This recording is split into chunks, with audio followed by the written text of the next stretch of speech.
I was born in the Isle of Man, but spent my life in different children's homes in Manchester, in Liverpool, in Scotland.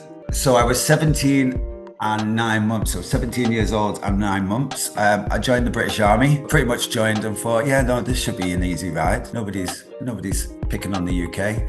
And then obviously 2 planes crashed into a big building and that all changed. So I ended up going to Iraq. I ended up joining UKSF, UK Special Forces. So I was in Hereford for 4.5 years. I was in a convoy and there were people next to me, people behind me.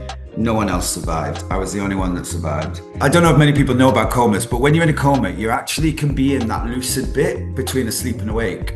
And so about a year after I woke up out of the coma, I was having, I think it was like an argument really with my now ex-wife.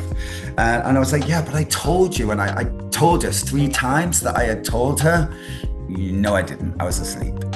So like I had thought, I had said, do you know what? I think I might be, and she's like, no, you're not. Just, we're fine. Don't ruin the family. Let's carry on. These conversations never happened. But that messed with it a little bit as well, because then I thought there'd been a ramp to the, yeah, no, sorry, we're going to have to end it, so that, and there wasn't a ramp. It was just from one day to the next. And I never really understood why she was so shocked, because I thought I had told her plenty of times. But again, yeah, that was all in my lucid dream. I pretty much say I did everything in my life to be the absolute opposite of what anybody on this call or anyone in life would call gay. Like being in the SAS, being in Special Forces, being a CEO. Do you know what I mean? I had to do everything to the extreme. And I suppose I didn't know at the time, but I was doing that to prove things to myself, to my friends, to my family. I knew as a kid, then I just decided I wasn't going to be, and then that was it. And so everything,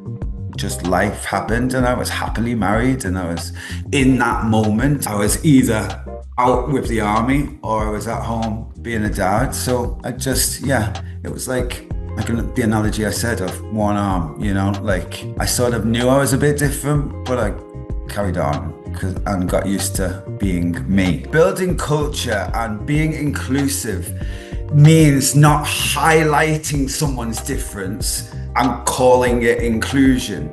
Do you know what I mean? And sometimes companies can do that, and they do it for the right reason. Oh, we're going to have an ERG for the LGBT community. We're going to have an ERG for the Black, and we're going to have an ERG for that. And the reason is so that their voices can be heard. But then it's also highlighting that difference for them people and actually have the opposite effect. Do you know what I mean? It's now more segregated. What we do need to do is accept. Do you know what I mean? Learn how to work alongside, learn how to harness that as a superpower, etc.